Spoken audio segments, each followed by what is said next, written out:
Então, o assunto é sério, merece atenção e para nós, inclusive aqui do SBT Meio Dia, para falar sobre bullying, nós estamos aqui com a Júlia Siqueira, que é diretora de Políticas e Planejamento Educacional da Secretaria de Estado da Educação, e também a psicóloga infantil, a Luana Zanato. Obrigada pela presença de vocês. Olha só, nós mostramos agora um caso no norte do estado de uma criança com problemas de fala e que, segundo a família, sofreria agressões por causa disso, tanto que a família teve que se mudar de bairro e também acabou mudando a escola. Eu começo com você, Luana. O bullying é uma prática que envolve tanto a violência física quanto a violência psicológica e pode provocar para as crianças e adolescentes danos irreparáveis. Explica para a gente melhor até o que seria o bullying. Boa tarde. Boa tarde. Boa tarde. O bullying, eles são atos de violência, tanto física quanto psicológica, e eles têm uma intencionalidade. Então, a criança, a pessoa que pratica um bullying, ela tem realmente uma intenção de magoar, de ferir, de denegrir com o outro. E também tem a característica de ser uma prática repetitiva, ou seja, ela não acontece uma vez ou outra, ela acontece várias vezes durante um longo período. E sobre os prejuízos que causam, né? Como e antes mesmo dos prejuízos, como que os pais podem saber? Porque muitas vezes as crianças, né, sofrem o bullying, às vezes nem sabem o que é bullying, chegam em casa, elas não falam, ou por medo, ou por vergonha. Como é que os pais, daqui a pouco eu vou perguntar, né, Júlia, o papel da escola também, né? Mas como que os pais podem notar que essa criança está diferente? O rendimento escolar cai? Quais seriam os fatores? Sim, o rendimento escolar cai, a criança tem dificuldade para se concentrar. A criança ela perde subitamente o interesse pela escola, então ela não se sente mais confortável naquele ambiente, pode causar transtornos, distúrbios alimentares, transtornos de ansiedade, até transtornos depressivos também. E pode acontecer também o desenvolvimento de uma fobia social. A criança ela começa a ter medo de se relacionar com as outras pessoas. Então, são sinais que os pais precisam estar atentos. Também acontece em algumas crianças. Eu já atendi casos de pesadelos à noite, dificuldades para dormir. Então, todos esses são sinais que os pais precisam estar atentos. Júlia, o papel da escola também. Existem profissionais que estão de olho nesses problemas, que conseguem detectar assim? De modo geral, nós vamos dizer que todo adulto da escola é responsável pelas crianças que lá estão. Necessariamente, a escola não precisa ter alguém para olhar o bullying. Eu digo assim, na equipe multidisciplinar, digamos assim, existe algum serviço, um psicólogo, alguém que trabalhe? Na rede estadual, que é a rede da qual eu venho falar, nós temos uma política pública de prevenção às violências que inclui o bullying. E aí, em cada escola pública, existem os NEPRs, que são núcleos de prevenção à violência. E eles são compostos por profissionais da escola, pelos próprios estudantes e pelas famílias, além da rede protetiva, Conselho Tutelar, Ministério Público, a Polícia Local. Então, nós sempre vamos dizer que a escola se organiza internamente e traz a comunidade para pensar processos de autocuidado, onde as crianças aprendem a cuidar de si e de cuidado mútuo, onde elas vão cuidar do outro. Mas o bullying, voltando para a matéria em si, a colega Luana já disse que ele tem uma característica que é ser sistemático.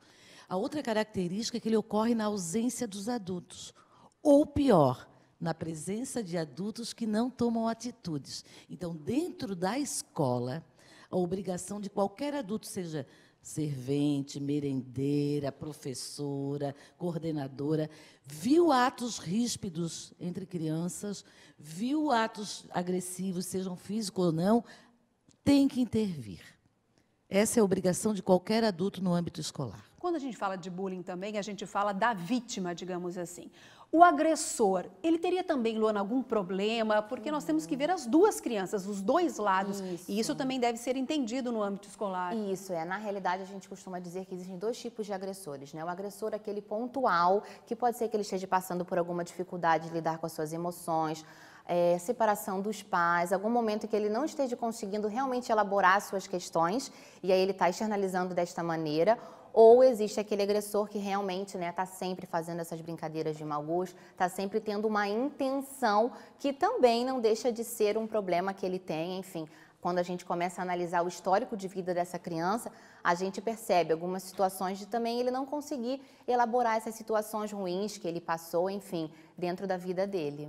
pessoal de casa está nos acompanhando pelo Facebook, redes sociais, está aí o telefone já, você pode participar, tirar dúvidas aqui, é o 48991622676. A gente inclusive já tem uma pergunta que eu vi que já estava na tela, a gente consegue colocar, de um telespectador, é o Jeff. Ele coloca o seguinte: boa tarde, é o Jefferson de Palhoça. Acontece em todas as escolas e o posicionamento da escola é muito lento. Isso é muito sério. Como é que você vê isso, Júlia, que é diretora de Políticas e Planejamento Educacional aqui de Santa Catarina?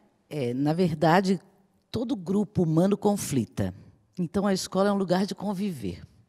E onde se convive, vai ter conflito. A escola, para além de ser um lugar de conviver, ela é um lugar que ela lida com a mesma geração, os pares, as crianças entre elas, e diferentes gerações, adultos e crianças. Então, diferentes tipos de conflitos vão estar presentes ali.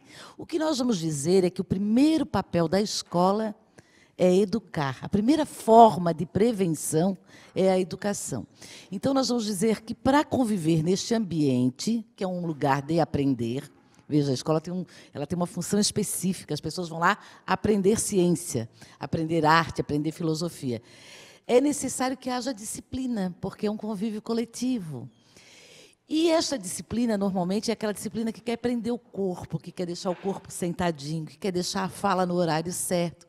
E nós vamos dizer que talvez promover um ambiente mais criativo, onde as crianças possam expressar quem elas são, sendo criança, em que a escola seja jovem quando for para jovem, em que haja a possibilidade da expressão, ela minimiza as questões de indisciplina e de violências.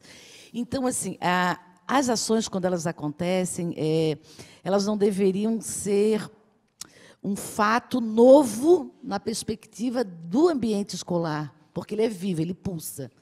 Então, o que eu digo é que essa lentidão, talvez que o outro olhe, ele seja por ser processos, onde estão humanos, não existe alguém que possa chegar na escola e retirar Júlia, o bullying ou a violência. Você falou que tem um corpo multidisciplinar, mas eu vou ler ali a mensagem da Júlia, né, como você está lendo também, dizendo que a escola não tem profissional para resolver esses problemas. É necessário ter um psicólogo em cada escola. Eu tenho aqui a colega Luana e ela tem certeza que ela sabe que a presença de um psicólogo não vai dirimir a violência dentro das escolas. Daí, se a escola não oferece, o que os pais podem, Luana? É em casa conversar com as crianças, ou seja, faz a conversa com a escola, vê que o filho está com algum problema e recorre a um psicólogo, como recorrer a você. Isso, é bem importante mesmo, porque isso pode ocasionar prejuízos até a vida adulta da criança, né? Conforme eu já falei, esses distúrbios, esses transtornos.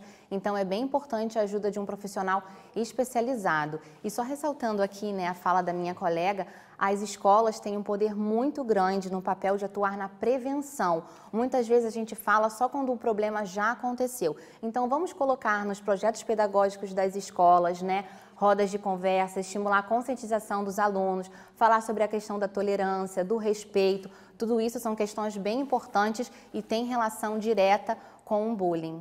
O assunto é importante. Mas temos mais uma pergunta, então? Então vamos à pergunta, então. A nossa produtora está falando, Alexia, questiona o seguinte: meu filho apresenta atitudes de quem sofreu bullying. Temos como ter algum fator específico que confirme isso? Foi a nossa primeira pergunta, né, Luana? Temos alguns. A gente pode brifar de forma rápida agora? Isso, prestar atenção nos sinais da criança. Vai chegando o próximo horário da criança ir para a escola, a criança começa a apresentar sinais de ansiedade, um choro, sendo que ela já passou pelo período de adaptação à escola. Então, a criança começa a reclamar que não quer ir, que a escola é um lugar horrível. Dores, cada dia uma dor num lugar diferente do corpo. Então, tudo isso são sinais que os pais devem estar alertas. Eu agradeço a presença de vocês, as explicações hoje aqui no SBT Meio Dia. Nós é que agradecemos. Muito obrigada e parabéns pelo trabalho de vocês. Obrigada.